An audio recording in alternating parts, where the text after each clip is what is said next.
Good evening, America. Welcome to the Monday edition of Just the News, No Noise. I'm your host, John Solomon, reporting to you, as always, from Washington, D.C. A big news day today. Tomorrow, the House will vote on a contempt resolution. At least the Rules Committee will vote on furthering a contempt resolution against the Attorney General. Today, the jury in Delaware got Hunter Biden's case, but we're going to start with something that actually happened 4 years ago.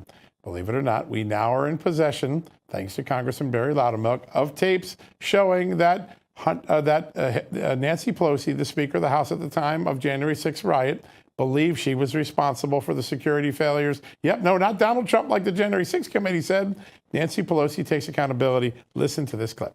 We have responsibility, Terry. We did not have any accountability for what was going on there, and we should have. This is ridiculous.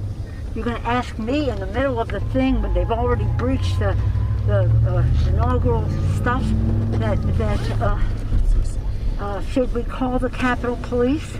I mean, the National Guard? Why weren't the National Guard there to begin with? They thought that they had sufficient resources. That is not a question of how they had been. They don't know. They clearly didn't know, and I take responsibility for not having them just prepare for more. I take responsibility for not having them prepared more before. Opposite of the message that the Democrats gave us for most of the last 3.5 years. But for the first time, that video footage hidden from us, it was part of the HBO documentary, but wasn't aired, now out there. I'm going to bring in my amazing co-host, Amanda Head, right now. Amanda, a lot of things have been kept from us, but this one's a big one. Yeah, I take responsibility. I'm going to withhold my opinion on the likelihood that I ever thought I would hear that coming from anyone on Capitol Hill, especially Nancy Pelosi. But I want to get to something else that you authored and published over on justthenews.com over the weekend. The fact that Democrat lawfare has pretty much failed to derail the Trump campaign so far, while also triggering a financial avalanche. And I want to highlight this because it seems that the Democrats in power and the mainstream media just don't understand regular Americans anymore. They thought that convicting Trump of some made-up felony would make America turn against him, but in fact, the opposite has been proven true so far. Many people have turned towards him, and the most recent polls don't show any negativity toward Trump at all on that conviction. Essentially, if you already didn't like him, this doesn't do anything, and if you already liked him, the verdict does nothing either. So what does it seem to affect are those on the fence. And that is what the mainstream media just can't seem to understand. They cannot fathom that regular, non-biased Americans can actually see right through what they are continuing to try to do to prevent Donald Trump from becoming president again, hence the record fundraising that his campaign has reaped in. John, the last figure I heard was over $300 million. I know 12 million from Silicon Valley over the weekend, an area of America that I don't think I ever expected them to have a Donald Trump fundraiser down in Newport Beach, then in Las Vegas. The money is just coming in from all over the country. It's been incredible to see. Yeah, and as we've often heard, if some people are willing to donate, they're usually later willing to vote, which bodes well for President Trump should it come a time in the fall, November. All right, well, that videotape is running across the internet. It's going viral. In fact, the #1 story on Just the News from the moment we broke it a few hours ago. It's time to dig a little bit deeper into what that tape means. The man who made that video available to the American public just a few hours ago, he's a congressman from the great state of Georgia, the chairman of the House Administration's Oversight Subcommittee. You know him very well. He's been on the show many times. Congressman Barry Loudermilk. Mr. Chairman, good to have you back on the show, sir. John, it's always a pleasure to be with you, and Amanda as well. It is an honor. Yeah, it really is, sir. All right, for a long time, you've been putting the pieces together to show that, in fact, Nancy Pelosi was responsible. Her team was responsible for many of the security failures, the intelligence failures of that day. To now know there was a tape for 4 years sitting away from the American public in which she took responsibility herself, I'd love to get your reaction to that. Well, what was interesting is when I saw the clip, I'm like, well, hey, this is actually an act of leadership that I was a little bit surprised to have. Yes, she should take responsibility, but it doesn't answer the questions that we've been asked after. Why were they caught flat-footed? What was the failure? And why did not her select committee investigate that failure? That turned into simply a committee to tie Trump into all these failures instead of looking at the failures within the Capitol. And so, you know, when I saw the video clip that we got from HBO, just it didn't surprise me, but it did show me that at least the speaker herself was admitted that they were not prepared. And so I still have the questions. Who then turned down Chief Sons, the chief of Capitol Police, his multiple requests for the National Guard? Who turned those down? If she didn't know that they were even requested, then who in her staff, or who was it that would not approve the request for the National Guard? And then we also have the 3.5 hour delay for the National Guard to actually get to the Capitol. So these things are still unanswered. But yes, I mean, it is surprising to me that she did say, hey, I am taking responsibility for this. But then the select committee spends $18 million trying to say that it was Trump's responsibility that the National Guard wasn't there and that the Capitol was breached. Yeah, such an important point. Mr. Chairman, I just want to clarify something for our audience, because I'm already seeing detractors say that this is a deep fake. You got this directly from HBO, right? There was no footage broker or anything like that, correct? No, that is correct. In fact, we think the Democrats are the ones who leaked it, because it was the day that we got the actual footage that I had requested to send an email to HBO asking if they would provide us with all of this footage. Because, as you know, a lot of information was not kept by the select committee and passed on to us. So we're having to go back and recreate a lot of what we believe they had access to. The day that we received the data, the video from HBO, we had barely got it downloaded and started looking at it until all of a sudden media outlets are running clips from it, and we found out the Democrats actually leaked it. So if there was no editing on our part, and what you're seeing is exactly what HBO sent to us. Yeah. Sir, you in here, it's pretty clear that Nancy Pelosi is aware that there was an opportunity to get the National Guard in advance. She seems to be aware that there was some intelligence that they didn't adequately prepare for. The question I want to ask you, is it time for you to ask Nancy Pelosi to submit to a deposition or to testify? And if it is, would you go so far as to subpoena her? Well, that's an interesting question. I would like for her to come and talk to us. As far as subpoenaing her, is kind of established when they tried to subpoena many of our members on our side during the select committee's investigation, that it's questionable of whether you can actually subpoena a sitting member of Congress. And so we hope that I understand that she's going to be going on some media outlets tonight to talk about this, and we would love to have her come and talk to us, especially as we are digging now deeper into the intelligence failure, hopefully having a hearing here in the next few weeks to call in some witnesses, try to figure out, was this intelligence that was received by the Capitol Police purposely suppressed? Was it incompetence? Either way, there was a cover-up. Who in the Democrat leadership knew of this intelligence, if anyone? So there's a lot of questions that, I think it would be great if she'd be willing to come in and sit down with us and just talk about it. Will you send her? Will you send her a formal request? We will. Yeah, absolutely. We still want to get a little bit more information together. We're trying to hit the periphery of all this information that we can get together to try to build as big of a picture, or as clear of a picture of what happened as possible, and then bring in people like Nancy Pelosi to fill in those gaps.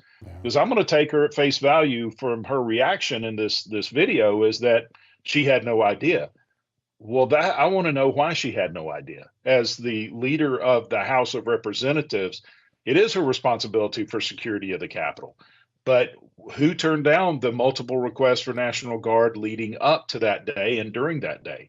And so I think that there is a lot of explaining that needs to be done, and maybe she needs to talk to some of the people that was on her staff if she didn't know of it. Sir, in practically any other job other than government, a failure of this proportion would get someone fired. Although I have a pretty healthy level of confidence that the people of her district won't fire her. But there is a taxpayer element here, because money was spent on the January 6th committee. Money has been spent since then. Money is supposed to be spent for the protection of the Capitol, the security of the Capitol. How do the American taxpayers get their money back? Well, I think the way that we get I don't know if we can get the money back, but we can make an investment now that hopefully will prevent this from happening again. we can put some controls over select committees that hopefully that they will look at what the law tells them they need to look at. I mean, the legislation that set up the select committee on January 6th clearly said that they were responsible for looking into the security failure of the Capitol, which they did not do. They did not spend what we can tell much time at all looking at the security failure, and there was very little about it in their final report. You know, it may have been a good investment had we had the Republicans that Kevin McCarthy appointed that committee, if Nancy Pelosi had not vetoed them and kept them off, and then appointed two other Republicans that basically just apparently did her bidding or took off down their own path. So there was no dissenting voice on that committee at all. There was no one there that was calling any questions about what they were looking at or the information that they were obtaining. And so you had this entirely one-sided report that cost American taxpayers $18 million. And I can tell you, we have not even gotten close to 1/8 of that or 1/10 of that amount of money. And I think that we've uncovered much more than they did because we're taking an unbiased approach and just looking for the truth. Mm-hmm. Sir, some of your colleagues have talked about maybe a final consequence before the end of the year, a vote to retract the January 6th official report or to admonish some of the falsehoods in it. Are there some things at the very end that could create a long-term permanent record that Congress admits there were serious omissions that misled the American people from that earlier investigation?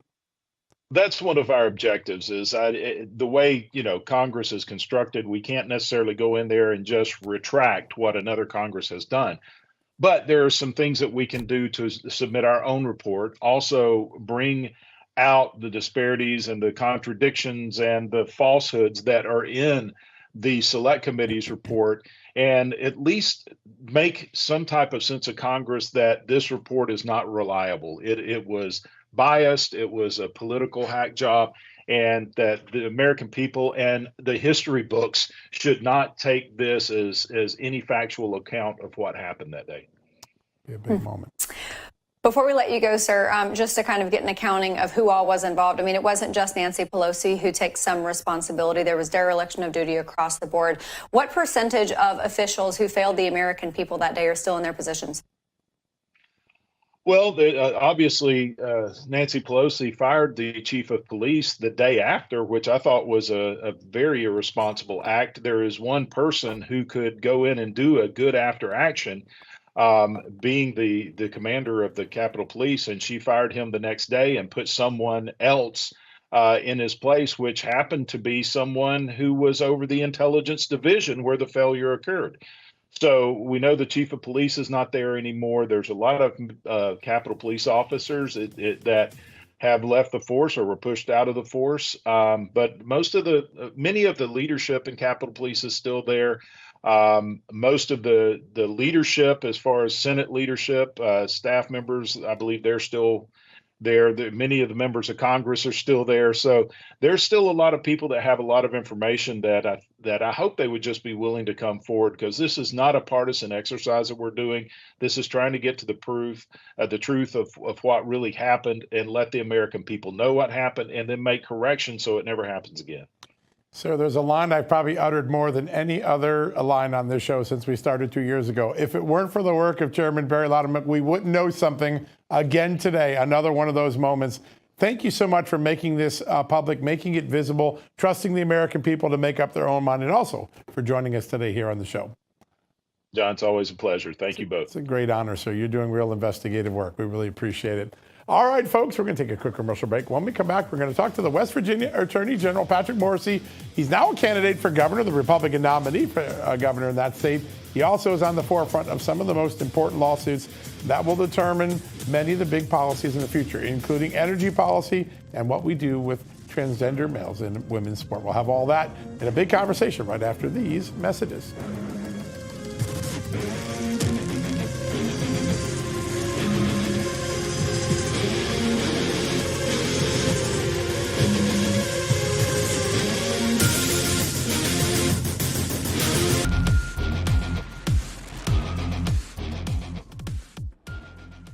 Welcome back, everybody, to Just the News, No Noise. I'm Amanda Head here with my esteemed co-host, editor-in-chief John Solomon of JustTheNews.com. And we want to continue to take a look at the fallout from President Trump's conviction in New York and what the country can do to stop this kind of nonsense from ever happening again. So joining us now to talk about just that is current West Virginia Attorney General and now Trump-endorsed candidate for governor of that great state, Attorney General Patrick Morrisey. Thank you so much for being here, sir. It's an honor. It's great to be with you. Thanks so much.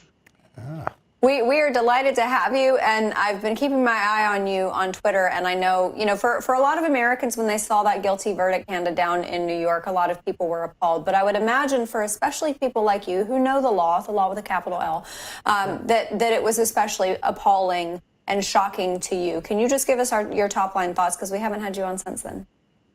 Absolutely. I think at its core, what I've said to so many people is that when you have an unpure political motive, and it starts at the beginning of a process, and the prosecutor is stuck to it, the whole judicial process is built around these political attacks that people want to make. You have a prosecutor who ran on a platform of going after Trump.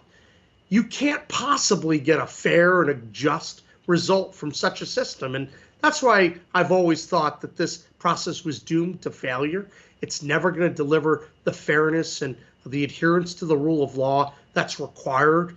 And I ultimately believe that's one of the biggest reasons why, when this case eventually goes up on appeal, eventually it may get up to the U.S. Supreme Court, President Trump's going to win. This is not a strong case coming out of New York. I do think President Trump will be able to go after a number of aspects of this process, but it makes you really deeply disturbed, because you want to make sure that the rule of law is upheld in all cases. You want to make sure that the system's working the way it should. And when everything's colored by politics at the beginning, you can't get to a just result. Yeah, that's such a great point. Very wise words. Sir, I want to talk a little bit about regulatory overreach. You obviously brought one of the most consequential Supreme Court cases in a very long time, West Virginia versus EPA. You won. And since that time, the Biden administration has trampled on so many other laws by coming up with regulations that Congress never intended. One of those are the power plant rules. I know there's a lot of concern about the future impact of those power plant rules. Can you talk a little bit about what consumers might see if Joe Biden has his way? Yeah, a couple things. First, Joe Biden just continues to jump right back in. It doesn't seem like he cares at all about the Supreme Court. You've heard his famous lines about the student loan debt. When you beat him at the Supreme Court, then all of a sudden he dismisses it and he says, we're still going to do it anyway. This is a man that has no respect for the rule of law. Now, when it comes to America's energy future, thankfully we do have West Virginia v. EPA, and we're able to push back. But Joe Biden is back. What he's looking to do is he's trying to go after and shut down coal-fired power plants and eliminate the use of these natural gas plants with technologies that have really not been tested in the marketplace. And that's not only problematic from an economic perspective, it's not consistent with the law. So here's what I expect. The Biden rules relating to carbon emissions are going to fall the very same way that they did as I've served as Attorney General. We've had two big wins, one against the Obama administration, one against the Biden administration on carbon emissions, because they tried to go way too far, and rather than stick to the statutory tools that Congress gave them, they wanted to have sweeping emissions rules which reordered the power grid. They're trying to do the same thing here. I think we're well positioned to stop them. But it's also important to note that this carbon emission policy is being done at the exact time that Biden is trying to do mandatory electric vehicles across the country. And if you were to wipe out coal and natural gas, the very sources of energy that you use to fuel the power grid when you try to move to these mandatory EVs, that's what we think in West Virginia would warrant a depression, not just a recession. A lot of bad things with the mandatory EV policy, but going after the fuel sources you theoretically need to power up the grid, wow, what an unmitigated disaster. Definitely true. Cart before horse. Here we are again. Sir, the Supreme Court experiences ebb and flow, not unlike every other organization and agency and branch of government. The Supreme Court, to me, seems to be going through, at least this class of justices, is going through a phase where they seem increasingly skeptical of the power of federal government. And I know that that has played out in a number of your cases. Does that seem to be the case right now? I think that's right. Obviously, there's a split within the court in terms of the different wings. And I think you can almost categorize this court as coming into tranches of three. Three who hold out on the lefter part of the spectrum, three who are more reliable on the conservative side, and then three who I think are viewed as kind of the swing justices. But those swing justices have demonstrated they're not particularly fond of the big state. And the administrative state has grown so large, especially with a lot of the big cases that came out of the 70s and 80s. The administrative agencies used to get wide berth to do almost anything they wanted in the name of deference to these agencies because they were experts. Well, that's starting to really change. And so there's a clear majority on the court that is looking to see whether the statute expresses clear direction from Congress, and whether that involves the Clean Power Plan, whether it involves other issues which would involve deference to the agencies. This is a trend which is very positive if you care about predictability, certainty in government, and also if you just think that the administrative state has grown way too large for its own britches and is operating in an unprincipled, unconstitutional manner. I think this court is going to proceed the right way, and this is just the beginning of a series of decisions we're going to get that I think are going to help reduce the size and scope of the administrative state. And that's good for the states, that's good for the people, that's good for returning to proper constitutional governance. Yeah. Sarah, I want to talk a little bit. I'm sure on the campaign trail you get a dose of this, of people concerned about what's happening in education, particularly with transgender athletes, the Title IX rule changes.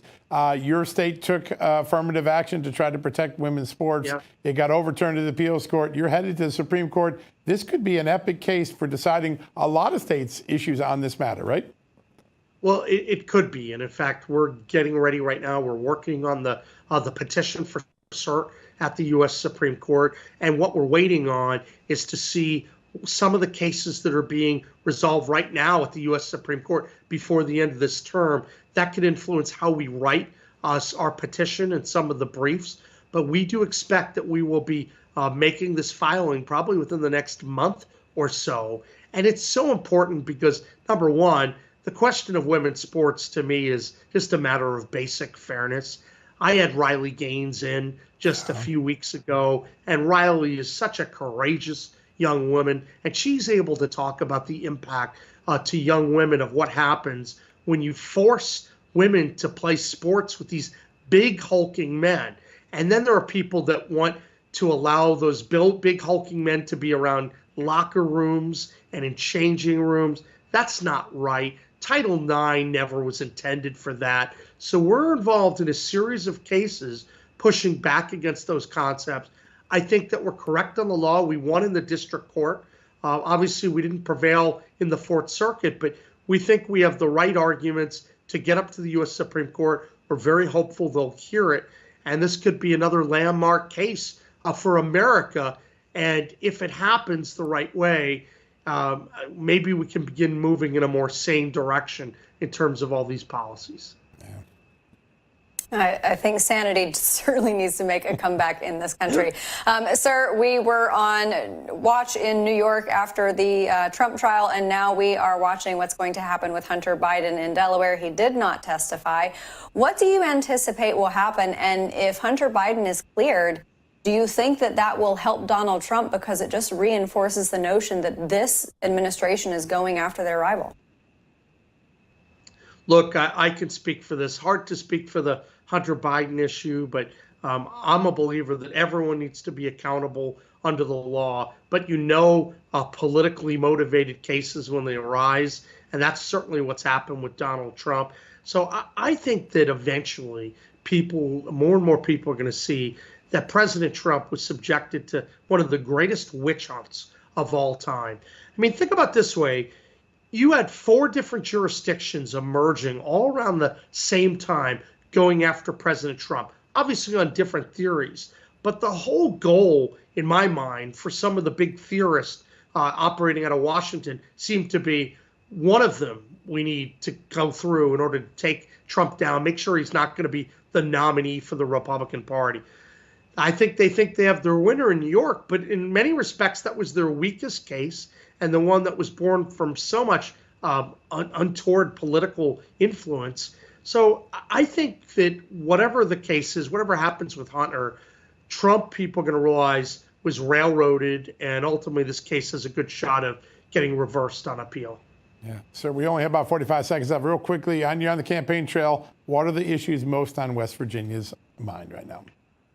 Yeah, a couple of big things. First, a lot of people talk to me about the drug epidemic and the work that I've done to try to fight that off. They know that there's a terrible crisis, the level of fentanyl flooding in from China to the Mexican drug cartels. We need to do something big about that. I know we need to go after the fentanyl drug dealers far more aggressively. We need to lift fentanyl as a weapon of mass destruction. And we need to prevent the Biden administration from ruining our way of life right here in West Virginia. I'm doing everything I can as Attorney General to make sure that the Biden administration does not succeed in their mission. And as governor, we're going to be very well positioned to lead and continue to lead against all these fights from the far left to protect our jobs, our values, drive up our standard of living, and advance educational attainment. Yeah, so important. Yes, sir. And you're another one of those outside the box people. I love what you just did recently with respect to the PSA contest with the opioid crisis. That was incredible. It is very, very cool. We'll have to highlight that next time we have you on. Mr. Attorney General Patrick Morrisey of the great state of West Virginia, now the candidate heading into the general election for the governor of that state. We've got to take a very quick break, and we'll be right back after these messages.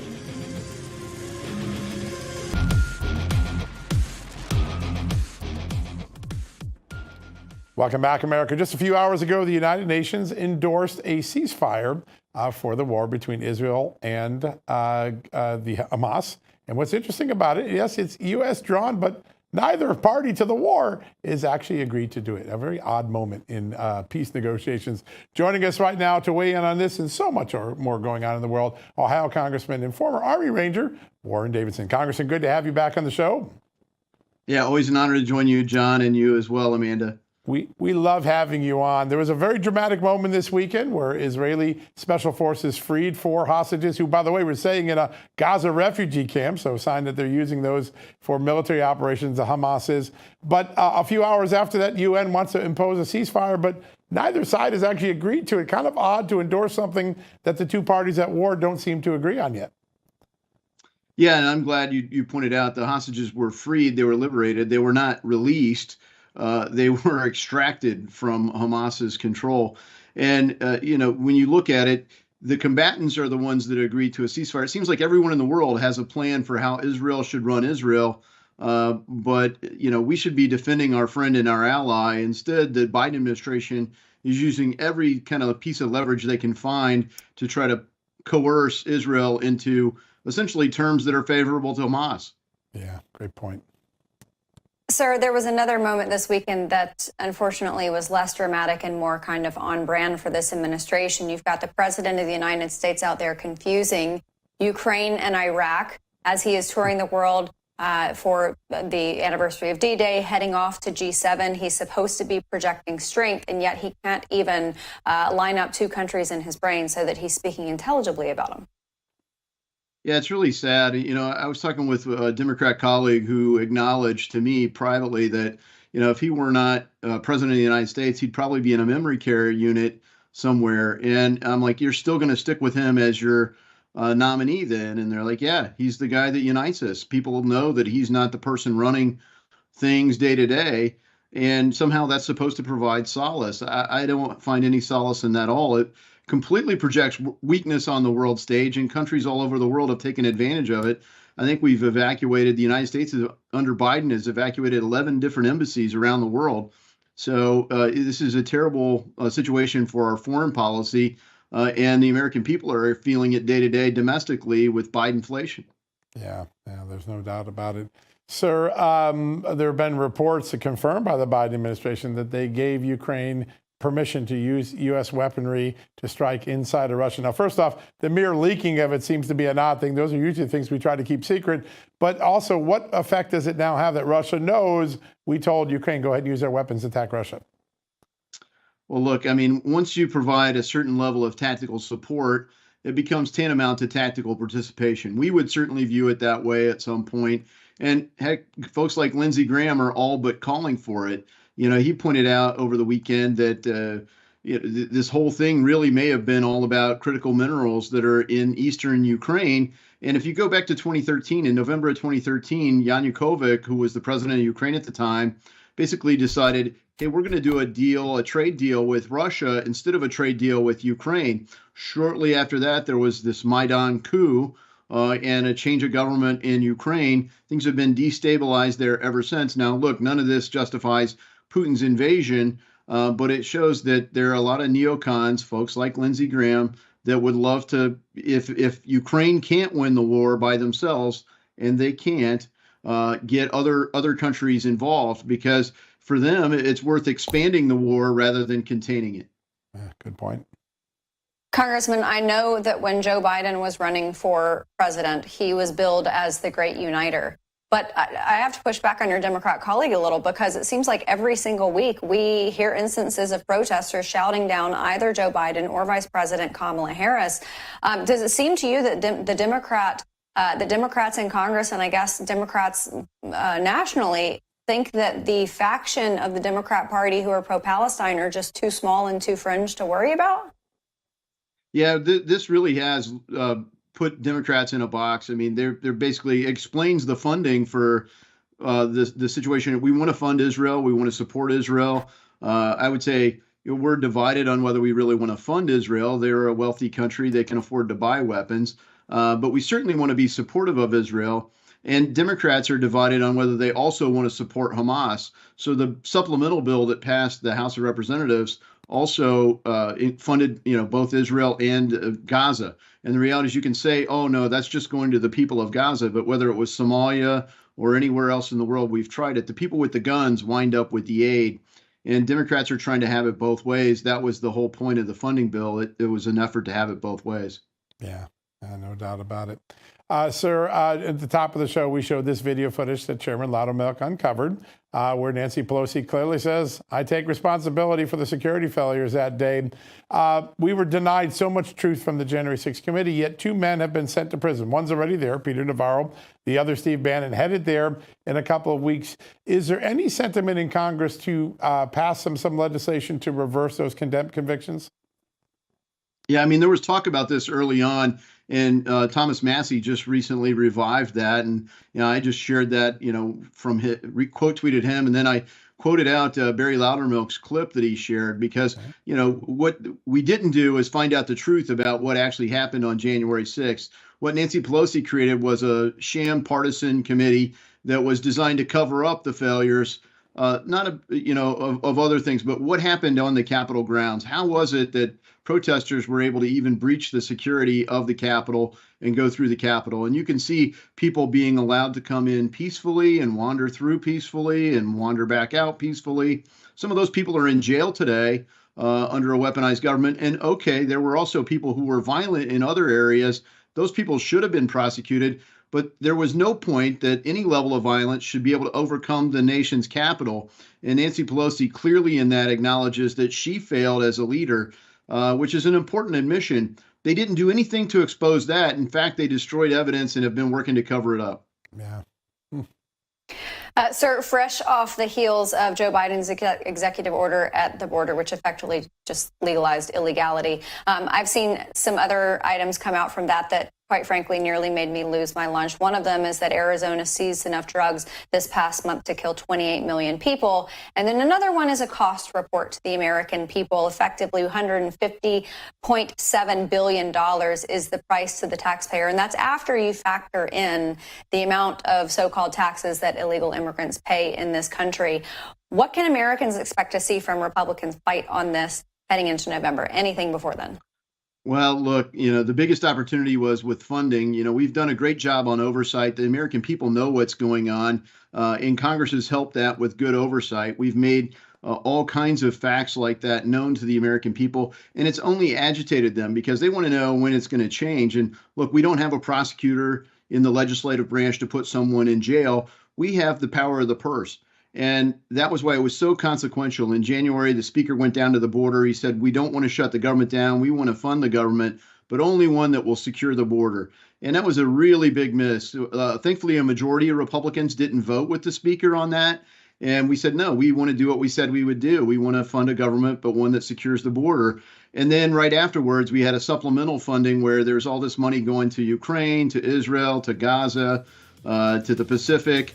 And it seems we want to fund everybody else's border but our own. Unfortunately, thankfully, a lot of Republicans voted against it, but a bunch voted for it. And that's the exact wrong thing. The power of Congress is the power of the purse. September 30th is the next funding deadline. And the question is, are we going to go along with it? Or are we going to change the status quo? We're going to keep an eye on that. Thank you so much, Congressman Warren Davidson from the great state of Ohio. We're going to take a quick break. We'll be right back.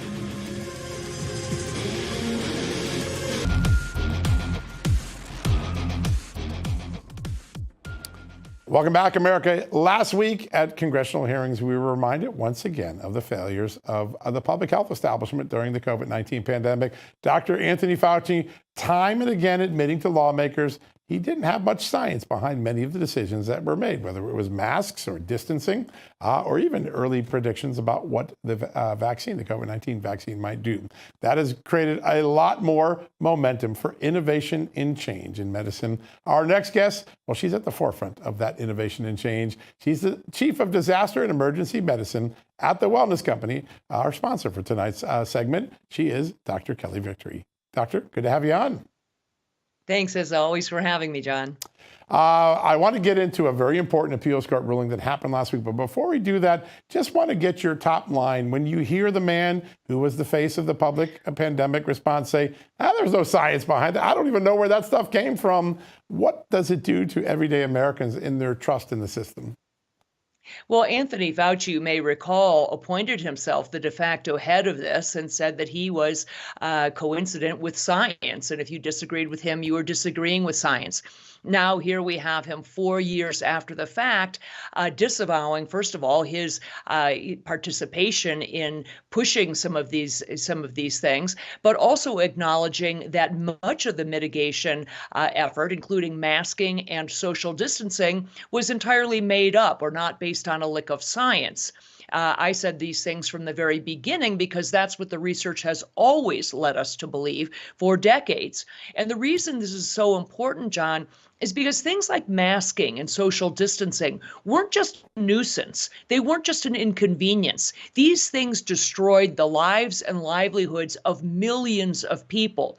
You might recall that social distancing was the rationale for keeping people from visiting their loved ones when they were dying in the hospital. It was the rationale for closing down schools, for closing down public parks and community centers, not allowing people to travel. And when you have mom and pop shops or small businesses operating on razor-thin margins that all of a sudden were forced to decrease their capacity, the number of people they were allowed to in, that was the difference between solvency and having to close up their doors. And we know that the tens of thousands of small businesses that closed, the vast majority of them never reopened. So these things weren't just disingenuous.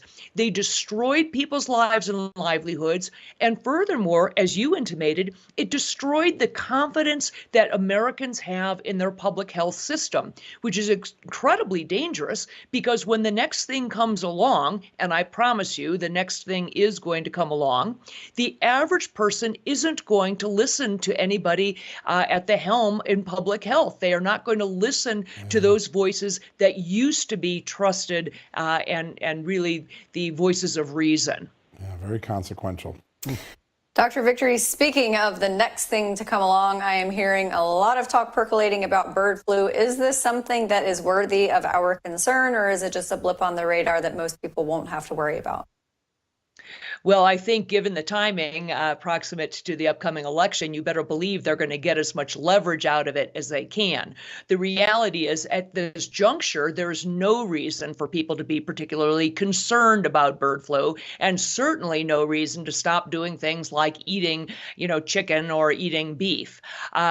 H5N1 was discovered back in 1996. We've had multiple small outbreaks since that time, largely amongst people who are in direct contact with infected animals, either poultry, birds, or cattle. That's the same thing that we have seen with this handful of people who've become infected in the last month or so, and their symptoms have been extraordinarily mild, really pink eye and a little bit of upper respiratory congestion. So far, H5N1, this particular, quote, outbreak, is behaving just as we would expect, meaning it isn't spreading between humans. That is the normal way that H5N1 normally does not transmit easily between humans. The concern that I and others have is that they are currently doing gain-of-function research on this virus. They're doing it at the USDA lab in Georgia, and they're doing it at a number of academic institutions, including the University of Wisconsin in Madison.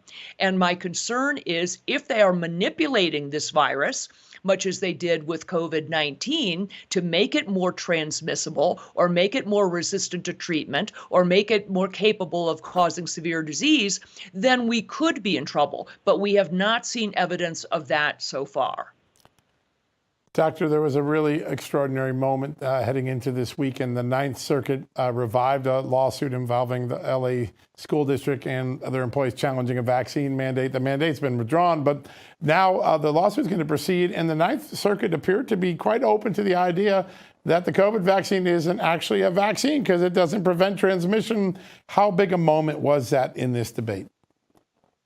This is huge and pivotal, John. Really, really important. Yes, the Ninth Circuit Court did opine that the COVID-19 mRNA shots are not actually vaccines, that they're a genetic treatment or therapy, and therefore cannot or should not ever have been mandated. The court opined, I believe correctly, that there was a misapplication of the Supreme Court case, Jacobson v. Massachusetts, back in 1905. That court case in 1905, the court upheld the state's right to compel or mandate compulsory vaccination. In that case, it was for smallpox, in order to prevent the spread of that disease to the public.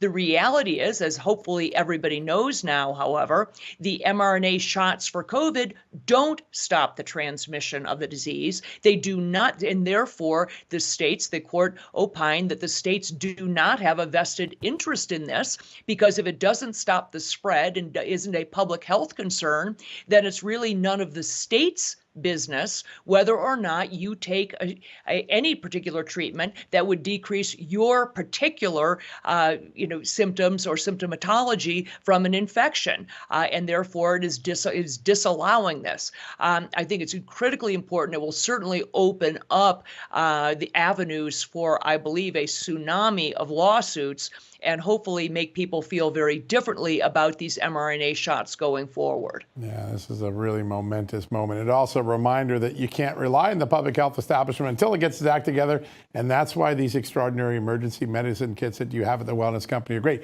We can prepare for ourselves. We don't have to be at the mercy of others. Such an important thing. Dr. Victory, such a great honor to have you on today. Thanks so much for joining us.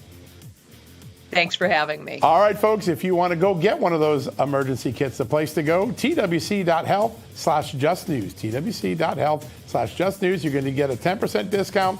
These are great kits to have on you. You'll be prepared for the next emergency. You won't be subject to some shortage at the pharmacy or your inability to check your doctor or to have Anthony Fauci get in the way of your next treatment. That's why you should go check it out today, twc.health.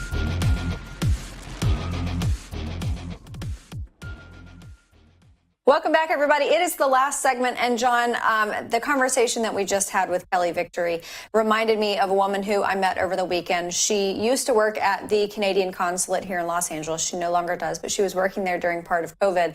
And when I met her, somehow we got on the conversation of vaccines and Fauci's testimony last week. And she is one of these people who, there are millions of people like her in this country who got the vaccine, She immediately regretted it. This woman is in her 70s. She's very stately, just beautiful woman. And my heart broke for her because I'm a complete stranger to her. I met her for all of 10, 15 minutes at this event where I was. And it broke my heart because she was almost in tears. She said, I had the strongest immune system going into COVID. I never worried about getting sick. I was never sick. I traveled all the time because of what I did within the State Department for Canada. And she said, after I got the vaccine, I was sick all the time. And she said it took 2 years for whatever it was to get out of my system. And John, there are so many people like this who experienced devastating vaccine regret, and now they're still dealing with repercussions. Yeah, listen, and the part of the reason they're dealing with repercussions is there hasn't been accountability for the failures of the public health establishment, the lies that we were told. When the leader of the pandemic gets up and said, I told you to follow science, but I had no science behind what I was saying. I mean, right. And what is accountability? Is Congress going to take his salary away or bump his pension or maybe take some of those lucrative royalties that he and his scientists are getting? I don't know. There doesn't seem to be a whole lot of accountability. It is good that we're getting truth, much delayed, 3-4 years later from the pandemic or January 6th or Hunter Biden, but there hasn't been a consequence. And I think that question that we asked Chairman Loudermilk and that we also asked Congressman Warren Davidson is very important. All right, now we know Nancy Pelosi kept this video away from us. She thought she was responsible for the failures. What up? Where do we go? How do we punish someone? And I heard two very important things today in these interviews that I think are very newsworthy. First up, Chairman Loudermilk saying, we're probably going to pass a resolution or prepare a resolution to say that you shouldn't trust the findings of the January 6th committee. That would be unprecedented in a repudiation of every member who participated in that sham committee. And then Warren Davidson saying, hey, people are talking about maybe withdrawing the subpoenas that are behind the convictions that are sending Steve Bannon to prison, that already sent Peter Navarro to prison. That's the first two times I've heard any Republican talk about consequences, at least related to January 6th. We've had so many revelations, but so few repercussions for the people that misled the American people, particularly through omission. The 51 intelligence analysts, they're still walking around with the security clearances. I wonder if Mike Johnson and the Republicans can get any accountability for Fauci, the 51, or those who misled us on the January 6th committee. I think that is the question most voters should ask their lawmakers between now and November. Yeah, I think that's exactly right. And the American people have had so little accountability. That's right. They've seen so few repercussions. They were promised and a lot, punishment but they didn't get any. Very little. They were. You know what, though? Speaker Johnson, I feel like, is making some subtle little moves behind the scenes that I think are important. And not a lot of people are talking about this. I believe you covered it over on Just the News. But appointing certain people to fill positions on the Intel Committee, people like Ronnie Jackson and not Rick Perry. Pennsylvania. Scott Perry. Scott Perry, yeah. Yeah, Scott Perry. appointing them over on Intel, there, I do think, are little moves. And like what you just enumerated from our guests today, the American people are thirsting for something, anything to happen. And with respect to the Republican majority going into November, if they don't see something, if they don't start to see some real repercussions and some real transparency, I don't know if Republicans will keep their majority. And that's certainly, I don't know. We'll see what happens, but they're not helping their own case. There is one piece of accountability going now. Now, we don't know which way the jury is going to rule, but we would never have had this trial with Hunter Biden this past week in Delaware or the one scheduled in September in California for tax evasion if it weren't for whistleblowers. And it reminded me time and again, whistleblowers are been one of the strongest sources of getting some truth and some accountability where often the establishment in Washington was whiffing. And the Hunter Biden trial, no matter which way it turns out, he would never have been put on trial were it not for those whistleblowers. And tomorrow, you and I are going to have a new whistleblower revelation. I think it's going to rock this country a little bit. And I'll just tease a little bit of it. Imagine if there was a political litmus test for whether you got your future national security clearance as a federal worker. You had to pass a certain quiz, and the questions were political, not security related. That could be a big deal tomorrow. No, it had nothing to do with your handling of sensitive data or how careful they expected you to be, how wise they expected you to be with sensitive information. Just Absolutely unreal. I don't know how the Hunter Biden tax case is going to end up, but I loved what Donald Trump said over the weekend regarding waiter and waitress taxes. Yeah. As a former singing server of 12 years, paying taxes on those suckers really just got my goat. And I am so a man of the people. Let me tell you, this is an issue to people who are servers. Amen. And, you know, thinking outside the box is something that he is constantly doing. All right, that is it for us tonight, America. We're going to see you back here at the same time, same place tomorrow, 6 p.m. Eastern, right here on Real America's Voice. Grant Stinchfield, he's up next.